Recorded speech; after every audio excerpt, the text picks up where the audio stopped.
Welcome, everybody. Good afternoon, and I guess good morning if you're on the West Coast. Thanks for joining us over here at Levelset.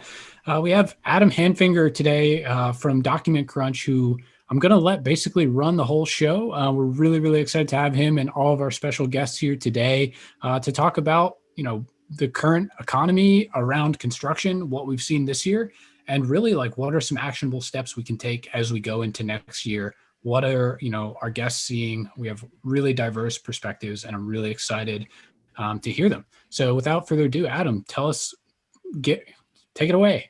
Thanks, Alex. So first, before I get started, because I know I'll forget at the end, thank you to Levelset for putting this together. I've done a bunch of webinars with tech companies over the last 2 years, and this was definitely the most organized and well run thus far. Hopefully, we won't hit any snags now that I've said that. But thank you so much, Alex, to you and your team Yeah, for no, putting this no together. promises. Technology doesn't always want to cooperate with us.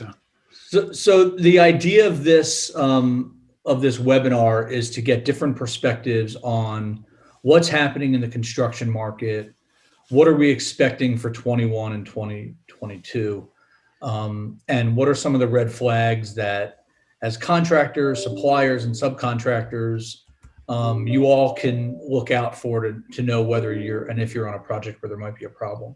So when we started talking about putting this together, the folks that we have on the call are actually the first that came to mind for me as panelists, and I'll hand it over to each of them to sort of introduce themselves, tell us about their company and geographically what markets they serve, because it's all pretty broad. And I guess Mike, I'll start with you.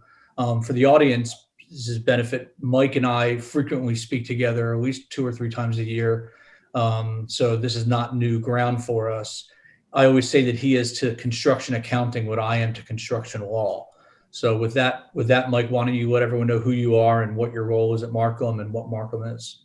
Right now, thank you, Adam. And I guess with all the times that we have spoken together, this is the first time I'm looking at you in a Brady Bunch box, if you will, as you see the faces. Usually we like to see live audience and get the feel of the whole group. So this is definitely a new experience, a new uncharted territory, to say the least. But thank you for the invitation. Again, my name is Mike Balter. I'm the regional managing partner of Marcum. But more important, I live and breathe in the construction industry, in terms of where it's probably worldwide. We have contractors kind of all over the world, as well as all over the United States. And it's just kind of what I'll call our inner fabric, especially at Marcum, just helping them from any kind of accounting needs to advisory needs. And we'll talk a little bit more about just kind of what I'll call the pulse of what our contractors are seeing. And I guess when I use contractors, I use that term very loosely. It could be general contractors, subcontractors, and could also be just service providers. But definitely very happy to be here and looking forward to a good hour and a half. Great. Scott, I'm going to flip it over to you to introduce yourselves and Rachel and RCC Associates. Before I do that, I'll say my relationship with RCC Associates and some of their affiliated entities goes back probably the length of my entire legal career, which is almost 20 years now, and beyond, and even before that. So tons of respect for this company and watching it grow and pivot over the last decade or so. And really happy to have both Scott and Rachel kind of give their perspective. But Scott, I'll pass it over to you and Rachel to kind of introduce yourselves, let everyone know who RCC is and what you both do there.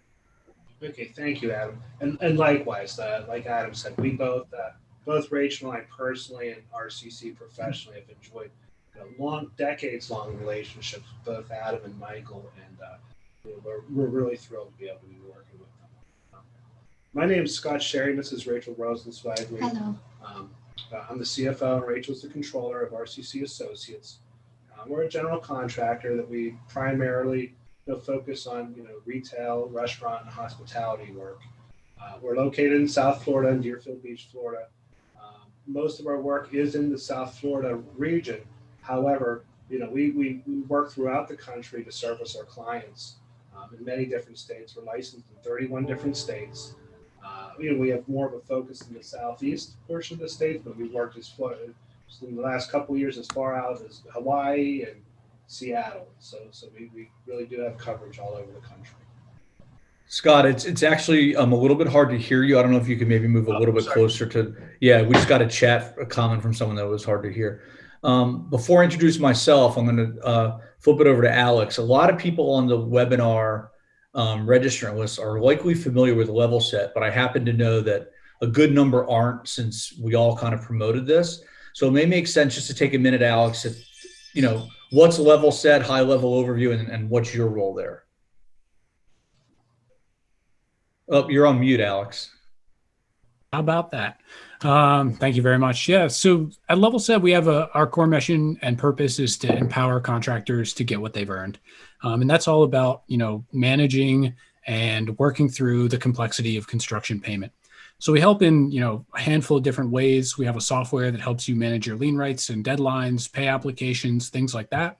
We have a couple thousand blog posts and articles written about managing and getting great at your job and being a confident, AR professional or credit manager, or whatever that may be in your role. We have payment profiles that allow people to see the payment history of different contractors and make sure that they don't start working with someone who, may slow pay them and wait 90 days to make a payment. And we have a great, amazing attorney network, folks like yourself, Adam, who are on the Levelset website answering questions of our anonymous users that are having, payment issues that are stressing them out and causing a lot of pain in their business. And they're able to come to us, ask the question, and have our attorney network help them manage through those hard times. So at the core, we find as many ways as we can to produce really helpful content and really helpful solutions to get people paid in construction. Thanks, Alex. So I've been speaking a bunch, but I haven't really presented who I am. So my name is Adam Handfinger. I run the Miami office of a national construction law firm with offices all over the country. I'm board certified in the state of Florida in construction law, but I really practice nationally and even beyond. About 2 years ago, I founded a technology platform with some consistent visions as far as with Levelset. It's called Document Crunch. And what it is it's basically a way for contract documents and insurance policies to be reviewed quickly. We have artificial intelligence algorithms, and I'll circulate this PowerPoint afterwards. We've got artificial intelligence algorithms that will find over 40 provisions in your contracts. We'll find provisions in your insurance policies and the policies of those you're working with, so you can make sure that they comply. And we'll also find hidden risks in plan notes and technical specs. So it's a very good tool to help folks who don't necessarily have the resources to pay for outside counsel or in-house counsel to get the benefit of some of our thought leaders, what's important to them in the contracts and to help you find it. At the end, I'll give a discount code to use at the site, and as well as some contact information for the site if you're interested. With that, I'd like to jump into the actual discussion that we're here for. We had a very robust prep session, so I know everyone's got a lot to say. The first thing that I like that we were talking about and that I often get asked by clients is, what am I seeing nationally? What am I seeing in the markets that folks are currently working in, and what am I seeing in some of the other markets? So I'd like to start that off probably with Mike and asking him that, particularly over the last 8 or 9 months, what have you seen from a high level market perspective as far as how things have changed, and where do you think they are right now? And it's interesting. Throughout, it's really not so different region by region when I think about the Southeast compared to the Midwest or to the Northeast. I think everyone more or less was hit to the same impact in the construction industry. I think a lot of our contractors now in Florida, I know our state was a little bit different than maybe some other states where they really never ever closed down. And so the jobs really kind of kept going. And in fact, if I had to kind of take a pulse, many of our contractors probably are having one of the best years they've ever had. And we could talk about reasons why that is. But I think more importantly, it's really a lot about where they're looking to in terms of going forward. And, it seems like every year I always use the same 2 words, which is cautiously optimistic. It seems like every time in the construction industry, there's another reason for angst. And then somehow it always seems like they're always able to overcome it from an overall market perspective. Everyone was very worried about what the election impact was going to be. If you would have told me we'd be having COVID and had to have that discussion with our contractors, and again, with that, of course, there are a lot of inefficiencies. You think about even just with a skyscraper and limiting the number of people that could go into an elevator to do the building on a condo and work, all these types of inefficiencies that it's just creating. You would think there is no way people could be having some of the best years they've ever had. But at the end of the day, I think with technology, and it's funny, we talked about this, I think, on our call, to me, the word of 2020 is really pivot. I think everyone always uses the word of pivot. I think more contractors and everyone in that space has been able to pivot, become more flexible than ever before, and they've grown through it. And now the reason why, again, I'm using those same two words, cautiously optimistic, they're now looking out to 2021 and saying, look, I've come across, I've realized now we do have a new political presence in place, but how much is that going to impact my business now that it looks like, depending on what happens in Georgia, with the Senate, but it looks like might not have much of an impact in terms that things are looking pretty good. And they're taking a look at today and saying, my backlog looks pretty significant. So I know for sure the first 2 quarters of 2021, I'm fine, but it's the typical mindset going, okay, what happens after that? What about that unknown and how things are coming through? And we'll talk about some other maybe what I'll call speed bumps that are been having for our contractors and things. But overall, cautiously optimistic. It's amazing. I think the war for talent is still very much, if not 1, 2, or 3 on the list, and trying to find the right people that have the relationships, not only doing the work, but also bringing in the work. Business development happens to be a very big thing as well that contractors are putting very much front and center. So it's interesting. Yeah, and from Mike, you and I see the world from similar perspectives as we're professionals working with contractors. What was interesting about having Scott and Rachel present, RCC Associates has always been, in my mind anyway, the brand is, high-end restaurants and retail. And so as the pandemic hit and we saw a lot of that change, I was very interested to speak with these folks during the course of the pandemic to see how they were doing. And Scott and Rachel, I'll flip it to you with the same question. What have you seen over the last 8 months? Does your experience match what Mike is saying as far as you're busy and you've got some good prospects? And are you seeing a shift in the type of projects that you're working on? And does any of that change geographically? It's really interesting, Adam, that, what would you say, Rachel, about 90% of our projects in process at middle of March, whenever this all happened, were restaurant. And there were many of them that they range from, large, national chains to, mom and pop restaurants. And all between, all the different points within those types of clients, there were many of them that said, hey, we're not sure if we're going to complete the projects.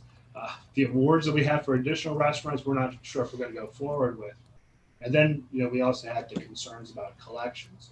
So it was really all hands on deck. What we did was we really very proactively first, made the adjustments that we could control. We made some cost cutting measures.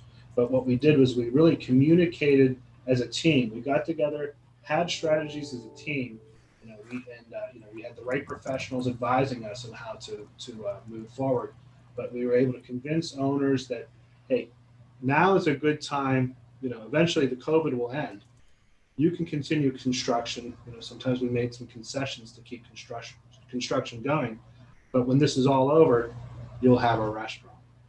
And Mike, as you had said with the war with talent, fortunately we had a top-notch business development team. So we immediately put together some really concerted efforts to start to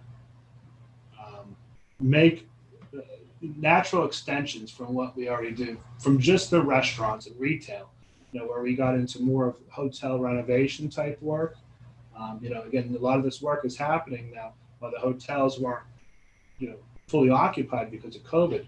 there's a lot of opportunities where some of these hotels invested in that work. We've here in South Florida, the country club, work has been very plentiful. There's a lot of country clubs that are right now seem to be in a kind of a competition with one another to improve their clubhouses. So we've kind of started. We were successful in getting more projects, that type of work. And then lo and behold, we were able to finish all of our restaurants. The clients all ultimately went forward with it. I think that they identified this as an opportunity to kind of maybe get some good pricing and understand that there's going to be some pent up demand coming out of COVID, where people, as soon as they get vaccinated, I've seen people saying, "Hey, it's party time. We're going to restaurants, we're going to bars, whatever we can do." So I think that they see that there's going to be some demand. They just don't know exactly when, but it will be coming. So we've seen it. We have a very strong backlog, and we're in really good shape for 2021. Thanks for that, Scott. And Alex, are you, from your working with Levelset users, are you seeing similar trends? What's been your experience? Yeah, I think, things have fundamentally changed, and, mainly people have a little bit of a new mindset, and that's kind of like, be extra careful, be extra vigilant about how you go through the process of, all the way from making a bid to the contract to completion and payment. We look at things a lot through the payment lens over here, and we collect a ton of data through our software and through, large industry surveys that we do on a quarterly basis. And we've seen a lot, we've seen, businesses like y'all have been saying, like doing really well and having some of the best year of their life. And they're also putting in a lot of processes and procedures, or using technology, or leveraging the data that they have to cross the T's and dot the I's and make sure they're not exposed to the risk that's out there. I mean, hotels, cruise ships, so many industries were hit so much harder than construction as an industry, and they're interrelated in a lot of ways. But like, they're all connected in terms of, we have people come to us that have been doing the painting for Hyatt hotels for years and years. And, they had to file a lot of mechanics liens because that industry was hit really hard. And you have to keep an eye out for those kind of macro trends within the various industries that are interwoven in construction. And we're seeing people not be afraid to protect their lien rights. We're seeing people making sure their pay apps get out very quickly and on time so that they can ensure payment. And we see people, checking into the history of contractors, and seeing, do they have a good track record for working with their subs and honoring the agreements that they have. And, I think there's a lot of competitive angles there too, with how people set up retention or retainage, and how they treat their subs. So there's both sides. There's, the GC and top of the payment chain who's dotting the T's and crossing the I's so that they can make sure that they keep their great subs. And there's the subs and the suppliers who are doing the best job they can and the best communication they can to make sure that there's a good outcome. Yeah, you hit on an interesting point, Alex, which is a circumstance like this where the uncertainty is heightened, where planning is not as easy. It underscores the need to make sure that you preserve your rights to get paid up front, that to look for red flags of when there might be a problem. And it's not only problems with owners or lenders. If you're a subcontractor, you need to know if your contractor's in trouble. If you're a contractor, you certainly want to know if your subcontractors are in trouble. And making sure that your contract terms are right, that your insurance policies are in place, you've preserved your lien rights, just becomes that much more important. One of the next, I'm going to switch to a different slide for a moment. This is a slide that Mike Balter and I have used before to present, and it's the top 10 most common causes of contractor failures. And the first one up here is growing too fast. And one of the reasons that I think that that's interesting is because as I've seen the market, when we came out of the 07, 08, 09 timeframe, there was so much of that pent up demand, almost like what I think Scott was saying. And we're going to see that again post-COVID. And one of the concerns that I have is, as everybody grows so quickly, whether it's your contractor, your development owners, your subs and suppliers, they're all going to try to ramp up to to meet the needs of the market, and they're going to grow quickly. Scott, what have you all done, and Rachel, what have you all done to number one, make sure that internally you're not taking on more than you should? And also, what do you do to make sure that your subcontractors downstream and your owners upstream aren't also falling prey to this this concept of there's a shiny new object in front of me, let me grab it, and I'll worry about it later whether or not I have the capacity to hold it in my pocket. Well, we really. I'm sorry. Actually, every week I've started sending to all our project managers an active subcontractor list. So when they award projects, they can see how many projects each subcontractor has. So we're careful that we're not overloading somebody. That's one thing we've been doing. Yeah, that's been very helpful. I want to say that probably since you've been doing that during the pandemic, probably about 5 or 6 subcontractors will go, you know what, that explains, all the project managers don't always talk with one another, but they'll say, oh, that explains, we have this millbar contractor on 7 different projects. That's why we're having a hard time. Right. On the owner side, we do kind of we do kind of like, our backlog turns quickly, but we keep an updated 6-month look ahead in terms of what we schedule out with whatever projects we're working on, with the resources, the superintendents that we would put on them, the project managers, and even like some of the support teams, like the project accountants, project coordinators. And when we start to get into like maybe more than 1 or 2, we know that we kind of start to like get a little bit more selective with what we take on. And I guess in terms of the owner side, we do a lot of negotiated repeat work with clients. So we kind of keep an eye on it. Some of them are publicly traded, so we're able to keep an eye on, filings that they make. But, we do try to do some searches through, when we get some work that's in a different state that, that we're not familiar with, Rachel will, she does a lot of work to research, the lien laws in those places. And we, do a little bit of background check, on the owners to really understand. We'll even ask them for financials information sometimes to make sure that the money's there to build the project. Yeah, it's you haven't seen this slide before, Scott. I'll represent everyone, but you segued perfectly for us into the second most common cause of contractor failures, and that's moving into a new geographic region. I've seen a lot of that when, for instance, the South Florida residential construction market took a big hit about 12 years ago, and a lot of those contractors moved to Central and Northeast Florida to build other project types. And even moving from, in the Florida market, from Miami to Orlando presented a whole bunch of new challenges. It's even harder for folks moving from one state to another because your lien law is different. The relationships are different, the customs are different.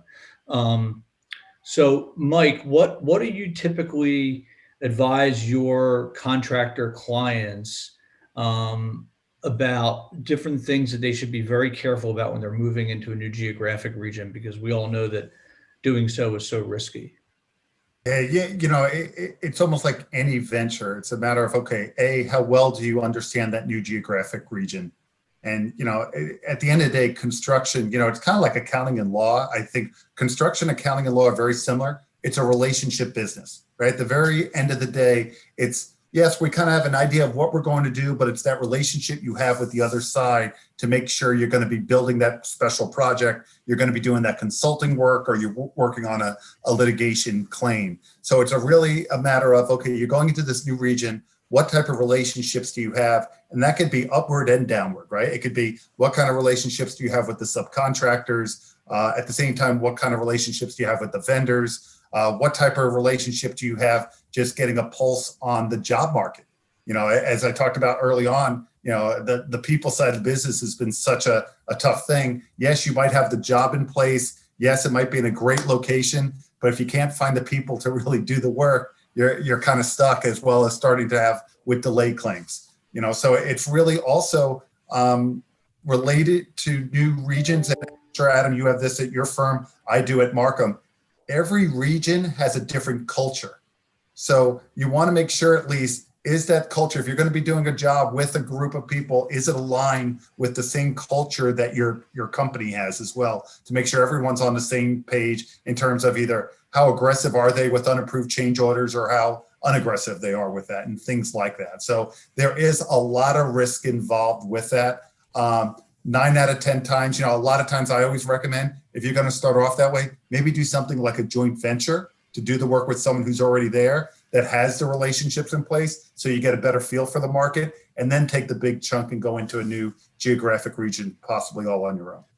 Yeah, and the not knowing your partners, whether they're subcontractors or owners or contractors, not knowing who you're doing business with can be a pretty big risk. And Alex, that was something that interested me quite a bit about Levelset. I oftentimes, and rely on your professionals, right? A lot of clients will send me notes saying, hey, we're doing a job at a new city. Do you know any of these subs on the list? We're not familiar with them, right? And I know that from speaking with Mike, he gets that questioned a lot as well. And if you're a large contractor and you've got resources like Mike and I, we're great to take advantage of. Alex, you all have some tools though, right, at Levelset to kind of help folks know and research different contractors and owners as far as payment history and things like that?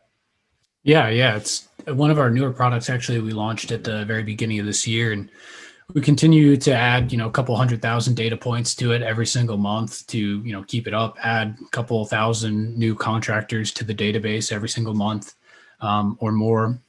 And really it's how can we make, this really vital information that was previously known and available to help people avoid bad outcomes. Fun fact is Levelset used to be called Zlean, which is not a great name. You got the 4-letter word of lean in your brand name. People don't really want to talk to you. But we really moved, I forgot where I was going with why I had to bring that up. But at the end of the day, we want to create a world where there are no liens. Why can't people just get paid for the work they do?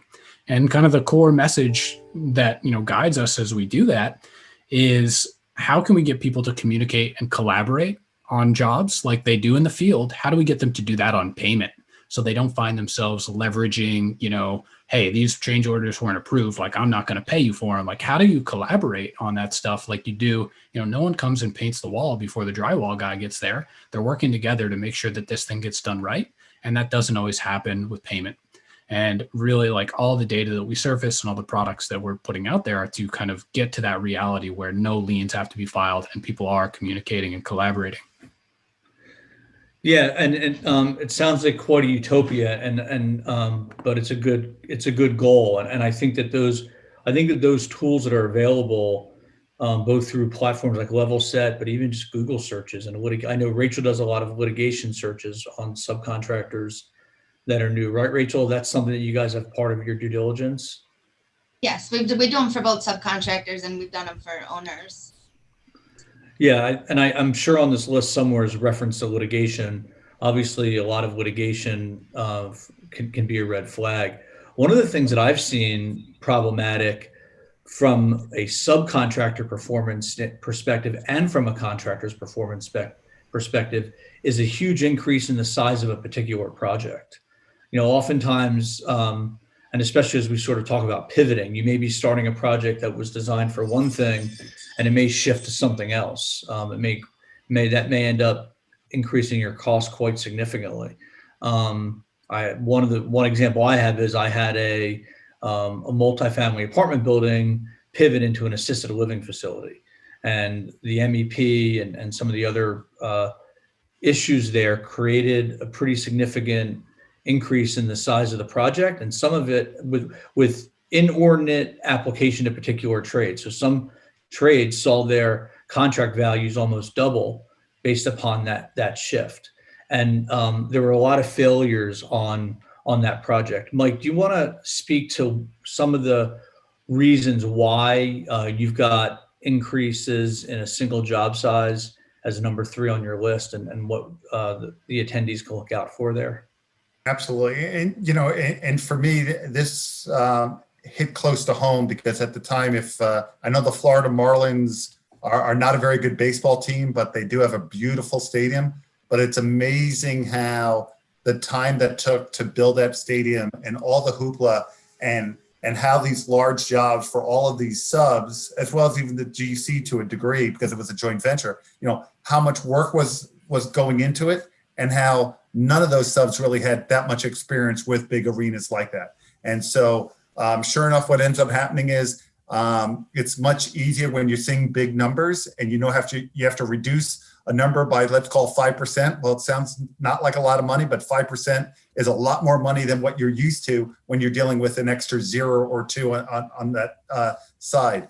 As well as when you're dealing with something larger, it's the old adage, bigger is not better, right? So as things are getting bigger, there are more things that you almost have to worry about, or things that you didn't take into account about. Especially you think about, usually if it's a large job, it's usually a large type of job too. How many baseball stadiums and arenas have these subcontractors done in the past? Well, there isn't another one that's been built, at least in the Southeast, maybe Atlanta, but the bulk of the ones that were doing the Marlins Stadium were not the same group.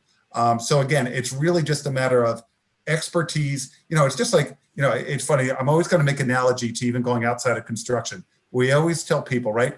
Focus equals power. Stick to what you're good at.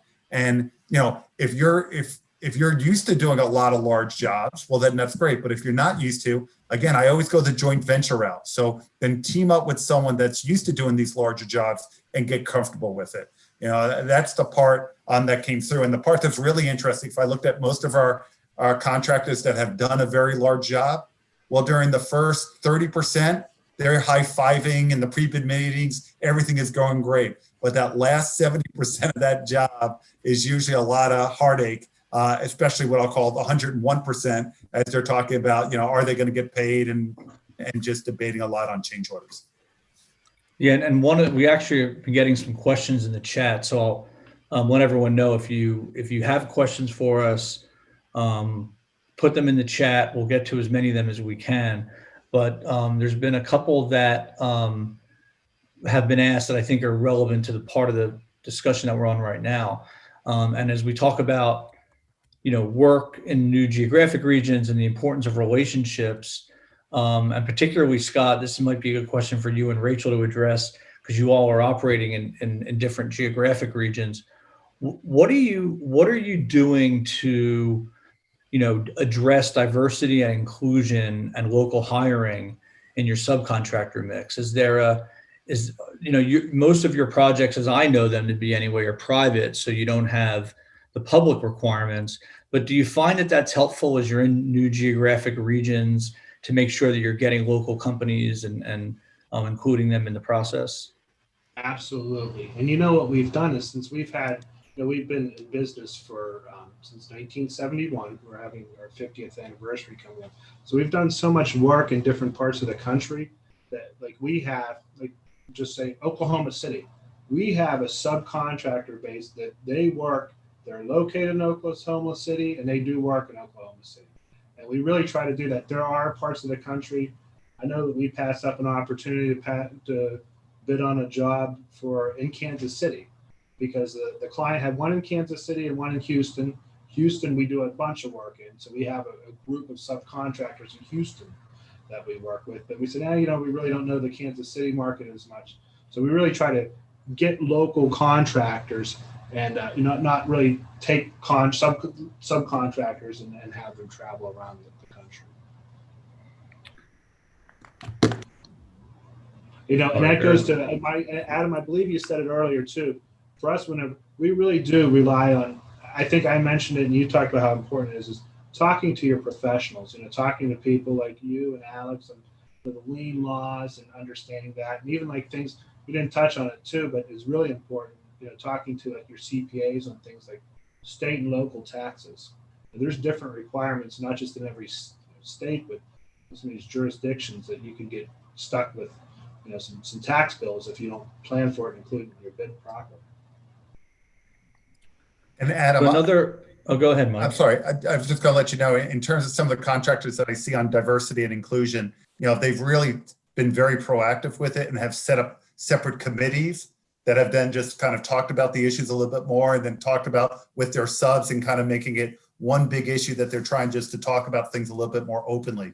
So, we always look, CFMA, Construction Financial Managers Association, always has a category called best in class. And that's usually, the top 15% in return on equity, return on assets, and are doing all the right things. Our best in class contractors have absolutely set up the committee, set up communication devices with their employees, as well as to their vendors, to their owners, to the subcontractors, making everyone known that they are really trying to make a difference and try to help with that communication process. Yeah, across my national practice, I'll tell you, a lot of my contractor clients, if not all of them, have been very focused on diversity and inclusion, participating in groups like GWIC and NAWIC, and which is National Association of Women in Construction. We're very active. A lot of my clients are very active with MBE, minority business owned construction companies, and there's a lot of opportunities out there for MBEs to get some get resources. And it's interesting too. It's Levelset is another, not to go back to that, but putting the tools of large contractors into the hands of everyone in the industry, I think is a big part of that. And there's certainly, while obviously it's the right thing to do, I think there's also profit incentive in that. You can create best relationships and get some subcontractors that maybe you haven't before. And it goes to another question that was asked in the chat, and I'm not sure if everyone can see the chat or just the presenters, but there's a question about the subcontractor pre-qual process. And when you go into new localities and you're trying to get local and more diverse subcontractors, sometimes they can't necessarily meet the criteria that you normally as a company, Scott and Rachel, may have set up. Do you ever find yourselves making exceptions and working with folks who may not meet all of your pre-qual requirements, but that are good in a particular area, or going to number 4 on our list, particularly well suited for a type of work? We do. I mean, we try to evaluate everything on a case-by-case basis. I'm sorry, I probably should have noted too that, it's we're a woman-owned contractor, and actually most of our, including Rachel, most of our, leadership and executives are women. And, so we place a great emphasis on, diversity and inclusion of, across the spectrum. So we really do. That is something that is really important to us. But and I'll tell you, that also kind of goes to the number 5 thing on Mike's list, which is high employee turnover. I can tell you that RCC in particular, I've been working with the same people at your company now for seemingly forever. And I think that a big part of that is your commitment to diversity and inclusion. And I've certainly gotten an earful from Rachel, positively so, about all that you all do and how passionate she is about it. In fact, I remember even offering her to come sit at my law firm for a week or two and tell us all the things that we should be doing differently. So I think that having low employee turnover and focusing on those things all helps with that. Alex, do you see as you interact with Levelset users, do you see folks going into new types of work, struggling, whether it's a new scope or new product type? I'm probably not the right person to ask about that. I don't deal directly with too many of our end users. I typically create a lot of the content that helps them. So I'm probably not the right person to ask about that. If I were to take a guess, I would say, I should probably just defer to the other folks on the call, really. But, my gut tells me that a lot of people are, trying to, they don't like the idea of things changing. Like, I feel like construction is a very slow industry to change. But everyone's looking for creative ways to make sure that they can have a strong year, they can continue to grow, and they can continue to have better and more efficient processes to, get projects done and build strong relationships, even though there's all this madness going on. So I don't know if they're, specifically, I guess the answer would be like, it depends probably. So. Yeah, I could tell you that and the word pivot, which someone said earlier, really does define, among a bunch of other terms, 2020, in that I've had a lot of clients pivot to new types of work, from high-end, high-rise condominium towers to healthcare facilities, and things of that nature. So I can tell you that is a real risk, and that's a real red flag. You want to be aware of, if your contractors that you're working for, the subs that you're bringing on a job, what's their experience with a particular type of work. I think asking about their employee turnover is critical. And then obviously number 6 on Mike's list, which should be obvious to everyone, is inadequate capitalization. Mike, can you give us some ideas of ways when, if you're a subcontractor or supplier on a project and you're analyzing whether or not to go forward with it, what are some tools that are generally available to folks to see, is the contractor capitalized? Is there enough funds for this particular project to get it completed? What do you recommend there? It's interesting as we talk about COVID. One of the things in relation to capitalization, just the relationship with the banks. So what I've noticed is during COVID, if we think contractors that maybe were missing covenants, or there was a delay in the financial statements because of COVID, everything happened so quickly where the banks pretty much said, okay, no, don't worry about it. Get it to us as quick as you can.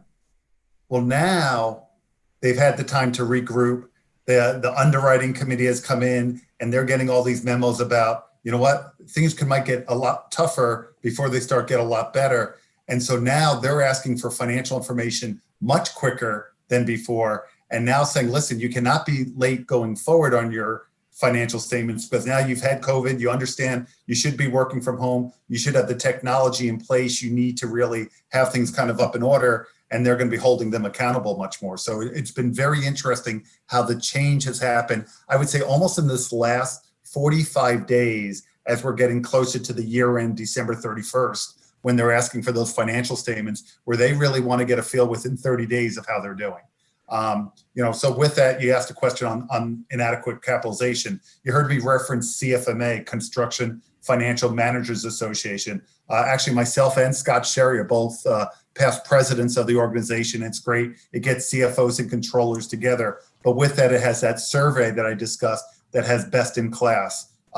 A lot of the bankers, a lot of the bonding companies are taking a look at that data and trying to take a look, okay, I see how liquid your company is compared to the rest of the group. Well, you know what? You need a little bit more help. You need a little bit less help. Without a doubt, if there is a takeaway to take away from this so far today, if you are not doing benchmarking to your peers, and again, if you're an HVAC contractor to other HVAC contractors, but even down to in the Southeast region, HVAC contractors to kind of get a feel, you're doing yourself a disservice because then that's really going to be eye-opening to figure out, okay, how well capitalized am I? Should I be leaving a little bit more money in there as opposed to before? So there's a lot of different things in all relation to it. Your bonding company, I'm sure, could give you a lot of good information, as well as talking to your banker and ask the banker, what are your underwriters looking for? And the only other caveat that I'll put for those of you that are with some large banks, make sure your bank understands the construction industry. Not to get into an accounting exam, but billings in excess, that over billings is really a positive. I know from an accounting standpoint, it's a liability. Your bonding company, everyone else wants you to bill as quickly as possible and hopefully receive that money as quick as possible. And the detriment when you're just thinking as maybe a bank underwriter going, wow, look at this large liability, we have a problem here, maybe isn't the case. So it's really the understanding of everything.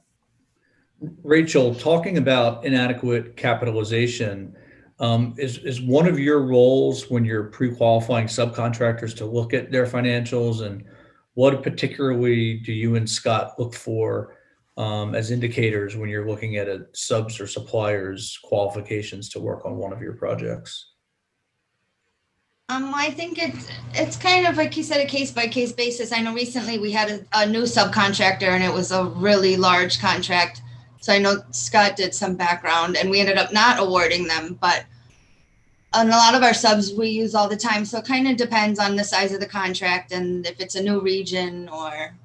We'll ask for things like, in addition to the financials, sometimes we'll ask them if they'll provide a work in process schedule or, an AR aging schedule. Some of the things that, the banks and, the sureties would ask for in their underwriting decisions to see, do they have a concentration with, a certain customer or one, particular job that's been out there for a while? How old are those receivables? We look at, ratios of like, do they have, current ratios, kind of quick ratios, those sorts of things to see, do they have enough, cash and on hand to, really be able to start the project up and wait through the payment cycle, and invest that money in materials and labor, until the draws start coming through. One of the things that Mike mentioned that we talked about earlier, and I think it's interesting, is as we're rounding the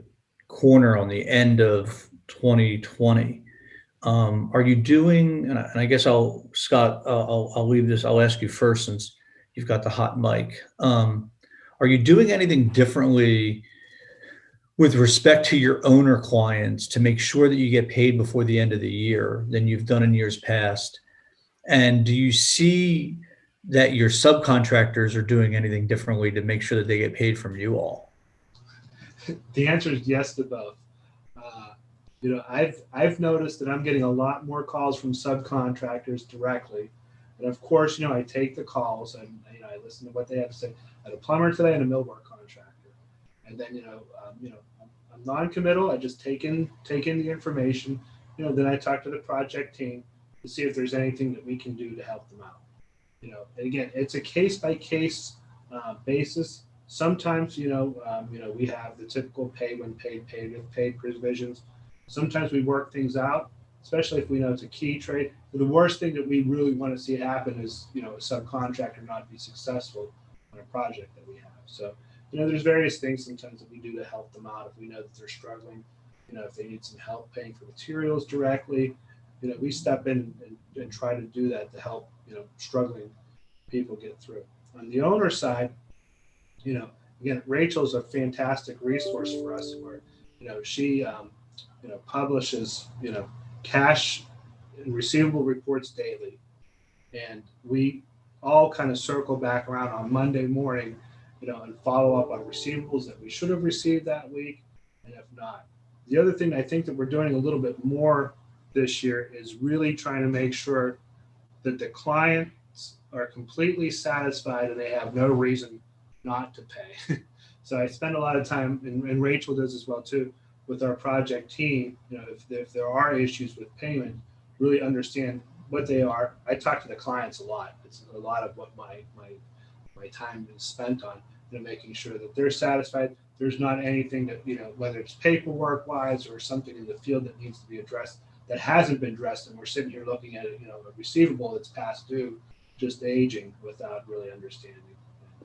It's just a lot of communication. It seems, I'm seeing it both from the subcontractors coming to my contractor clients, being more aggressive in making sure, one, that payment applications are timely and that payments are coming from the owner. And then obviously the same applies to my contractor clients with the owner. And at this time of year, you always have some of that, but I'm definitely seeing a much heightened level of attention paid to this as everyone's, worried about uncertainty and they're managing the risk.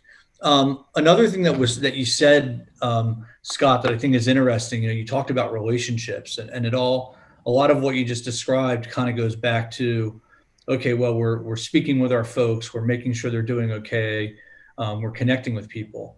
And that's one of the things that I've always thought was so great about the construction industry, is that it is a pretty close knit and a very relationship driven industry. How, and I guess I could ask this to Alex to start off, is how are you seeing folks dealing with that now in the age of COVID? It used to be that a lot of these conversations were had over a beer after work or at a lunch table. And even though construction's been deemed essential, thankfully in most places, and I'm not really aware of too many projects that had to stop, certainly, getting to a bar and having a beer or lunch and having a meal with someone isn't really available as an opportunity anymore to have those conversations, build relationships. So I think we've all gotten creative and found some new ways to do it. Alex, what are you seeing in regards to that? Yeah, I can only speak to one half of the equation, which is like how are people, keeping their relationship straight on the payment side of things. But it like everything, Scott, Michael, everyone, y'all have been like singing the gospel here, which is like relationships are everything. Like if you don't have a good relationship with someone, they're not going to hire you. They're not going to pay you. It's like, it's going to end poorly. And one of the, we have this kind of 3-step process we talk about. We call it the SET method, which is, being able to see everyone on the job, see and be seen, having everyone know who's there and who's who and who's doing what, when they're going to do it, when they need to be paid. Exchanging documentation is the E in the SET model, and, making it easy. Can you exchange more electronic documents or electronic payments? Like, what is that process like, and how do you make it easy? And then when things go poorly, you talk it out, and that's the T. And if you follow that set framework of, knowing who's on the job, exchanging the proper documentation, and having conversations, your relationships are going to be great. And, I love the idea of, a bunch of office managers going out and getting beers after work. I don't think it happens as much as the project managers or other folks that are on the jobs, but I know people, groups like CFMA and CAM, like all these trade organizations that used to pull these people together and talk about it, are not able to do as many events as they're used to and not able to put things on. And there's one thing we've noticed on our end is webinars like this are extremely popular. We get great attendance all the time. We have great speakers coming in here, and we're trying to bring people together to, have common conversations on the Levelset community, talking with peers and things, learning from each other, others' processes, the times they got burned, the things that they're doing to avoid those problems in the future. So I think people are trying very hard to find that semblance of normalcy with all the changes that are going on. But those relationships are sacred. And the key is that that SET method, or the talk it out and communication between parties. That's how I look at it, at least. Yeah, and I think technology, you touched on it, has played a big role with that, right? So, I didn't even know what Microsoft Teams was before the pandemic, and now I'm saying it dozens of times a day. Zoom's become now the standard means almost in these video conferences of communicating, not only through webinars, but even just things that used to be a phone call now. Everybody seems to want to be on video. And while sometimes I find that to be annoying, I can tell you that it's created an opportunity for me to develop relationships with people in a different way. For instance, I go to the office a bunch. Say I happen to be at home, so you all are getting a glimpse into my home office. That's not something you would ordinarily have the opportunity to do. Last time I was on a Zoom with Mike, he was having an internet issue, and we got a tour of his house while he was looking for a good spot. So you kind of have that personal touch here that we maybe didn't have before. So I love that technology has helped with that. I think tools like Levelset, Document Crunch. There's a host of construction technology solutions out there now. Construction's always been a very slow adopter of tech, but there's a lot of solutions out there now to help not only with cost savings and efficiency creating, but also monitoring your project. Things that you might have done in the past with the superintendent as far as timesheets and things like that. Maybe you don't want to, you want to use a technology solution for that, and there's a lot out there. So I think tech's played an important role, not only in helping folks manage the project, but also with relationships. Just to get through this list, this 10-part list. Mike, I'll kind of let you walk through these, because really these are your items. But I'll pop these up and then maybe let you just sort of quickly talk through them. Sure, and 7, 8, and 9 really are all interconnected. So that's perfect how you kind of stopped right there. So at the end of the day, it's all related to your accounting department. Do you have a good team in place? I've known Scott and Rachel for a number of years, and before they were there, it was a very different accounting group, as well as just the process that were coming in place. So, again, we talked about how important the people are. it's just as important. And it's funny, usually contractors don't, their top 10 list usually is a matter, oh, I want to make sure I have a really good accounting department, right? But that should absolutely be on the top of the list, because how else do you know, A, where you've been, kind of rear view mirror, but also where you're going in terms of projections and things of the like. So with that, it helps you.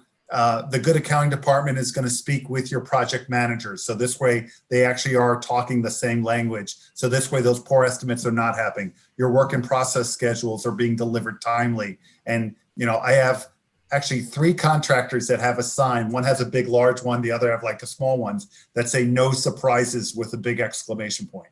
I can't emphasize that enough. The better accounting department, the better estimating and job costing system you have, as well as then it's going to be able to help you with how well you can project cash flow, will make sure that you're kind of, a best-in-class contractor. So there are no surprises and that things are kind of headed the right way, which then will help. It's funny, they're all linked. The 7, 8, 9 are all linked to, then that's going to help you with better capitalization, because then the bank is going to feel more comfortable. It's going to help with bonding capacity and so on and so forth. It's almost a domino effect that they all are interlinked together. One thing, and I'm obviously a lawyer, not an accountant, although sometimes laugh that I play an accountant on TV, because I'm oftentimes bleeding into their space a bit, which is always fun. But one thing I can tell you that I've seen in the accounting side, particularly in construction, is a lot of changes on the technology offerings, and solutions that used to be either not at all specific to construction. So contractors were using just the same types of accounting platforms as any other kind of business. I've now seen a lot of specialization. I've seen a lot of specialization in the construction accounting space, and I've seen a lot of cost reduction, such that you don't need to invest tons of money anymore to have a construction specific accounting platform. And the construction industry works in a unique way as compared to other industries. So if if you're just using QuickBooks as an example to manage your cash flow, I would recommend researching and seeing what else is out there, because probably for the same price, you can onboard yourself to a much more unique solution. Scott and Rachel, I know you've seen huge changes in this area. In particular, what are you seeing out there just in general? I'm not asking you to necessarily promote any particular platform, but what are some resources that you're seeing that folks can look at to sort of amp up their accounting system, their job costs and estimating and things like that? I want to say with the software we have, there's a lot of things that we used to do manually in Excel, like the job estimates. And now that's all automated, and our project managers can just go in and put their estimates in. And any day we want, we can pull that up and have a current estimate of where we are on the job. And I think that's critical even when COVID started, and to make decisions, we have real-time information. And if we can give concessions or where we are and what we're expecting to where we're going to end up on a job. And what's really important here is that we have somebody like Rachel that is, not just that we have the tool, but she's researched how to make it work properly, put the policies and procedures around it, and that we have, management and ownership that really says, hey, this information is very valuable. We're following these processes. We do not deviate from these processes. No matter what, we don't do it. Even like, guys, sometimes when jobs are starting to run a little tight in the labor budgets, they talk about, hey, maybe I'll just start charging my time to this other job. Rachel and I don't even have to say, don't do that. You're just fooling, ourselves. Our owners tell them, we want to see what it is. And, so we have, that's also just as important as I think, these tools that are, there's a lot more integration and, things like, like you said, like with the integration with the change order management, like document crunch and Levelset, that you take things that people were putting more time into, and you're able to maybe utilize those resources a little differently and a little bit more efficiently to get better information. I'd also love to add one thing. I don't want to call out any specific tech partners that we're friendly with because I don't want to play favorites or anything. But one thing we talk about a lot when we're having conversations with project management softwares or other accounting software partners of ours is and to lean into the title of this webinar is how do you navigate next year with the changes that have happened and COVID, the PPE and all the different procedures you have to have in place and the amount of time and amount of people you can have on a job site. All this stuff has caused a major increase in job costing or all the things that need to go into the project, and keeping track of that and seeing, okay, now, I used to build a McDonald's and it would cost this much every time.